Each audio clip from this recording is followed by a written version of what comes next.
So I have with me here a piece of watercolour paper, and this piece here measures 4.5 inches by 6 inches in length. And we're going to trim this down after we've done our watercolour feature today. Now I am going to use non-traditional Christmas colours, and they are Bermuda Bay and Lemon Lime Twist. So to get the ink out, I'm just gently going to apply a bit of pressure to the lid of my ink pad and tip it over, and you can see now that we have ink in our lid.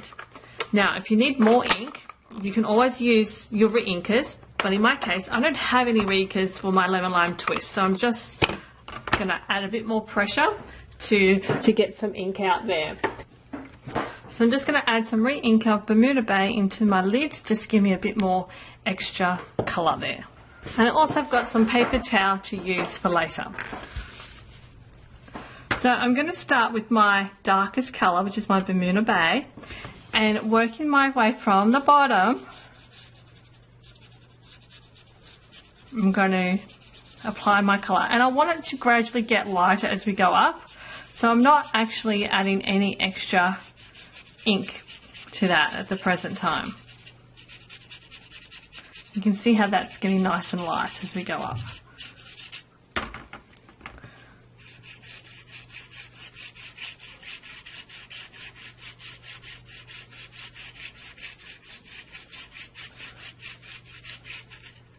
And to change colours, I'm simply just going to squeeze my barrel until that then runs clear. So now I can start with my Lucky Limeade, and I'm going to start from the top here.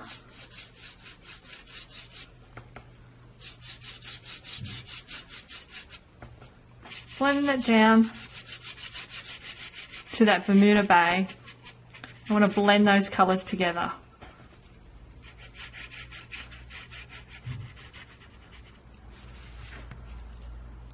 And you can see how it's kind of given us a different green effect right there in the centre. So I'm just going to darken it up a bit more at the top here.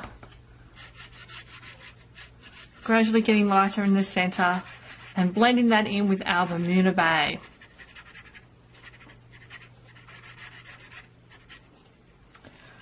I'm going to actually use a heat tool here to dry this off to speed up the process. Alternatively, you can leave it to dry on its own naturally.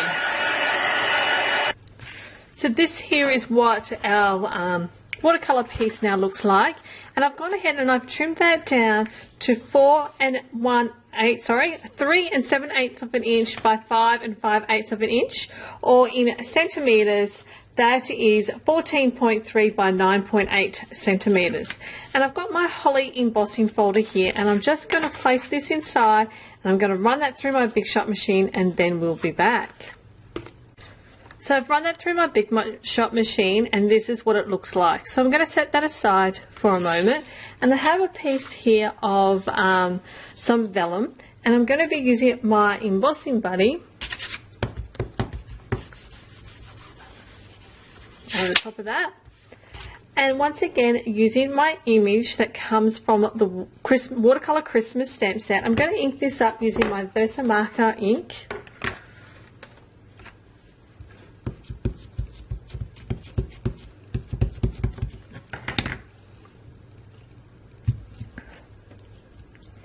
Like so, and then I'm going to sprinkle that with some gold embossing powder.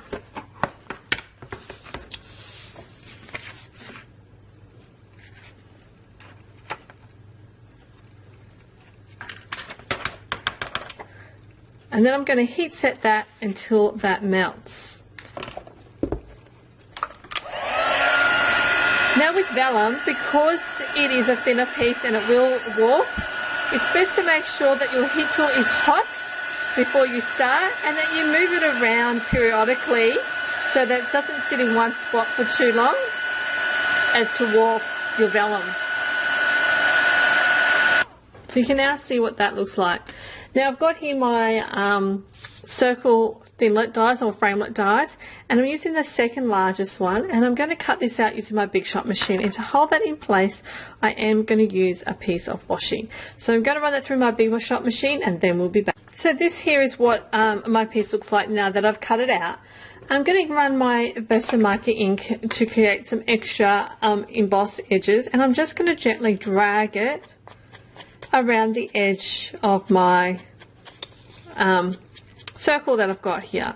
Now I don't want to drag it too much because I don't want too much ink on the end of the circle. It's just to add a little bit of colour to the outside of my circle itself.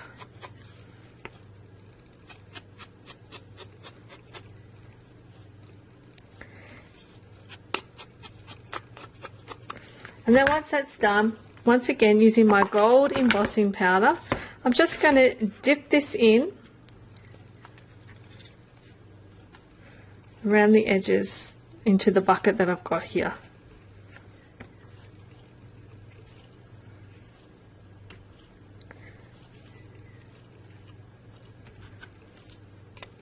And then once again I'm going to heat set that until it melts.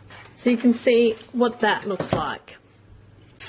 Now to stick this down to my card base, I'm going to stick this up towards the top.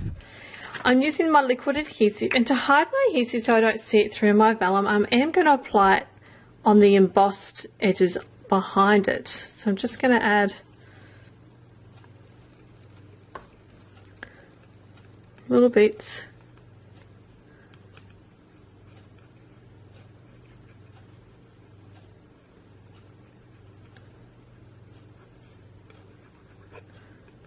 Just so that it holds it in place when I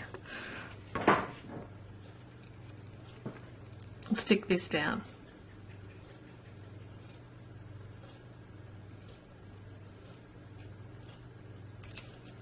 And then I can simply, very carefully,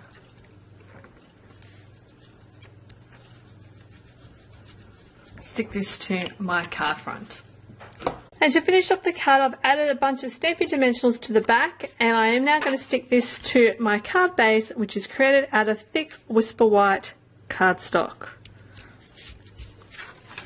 And there's our card today using non-traditional Christmas colours. Thank you for watching.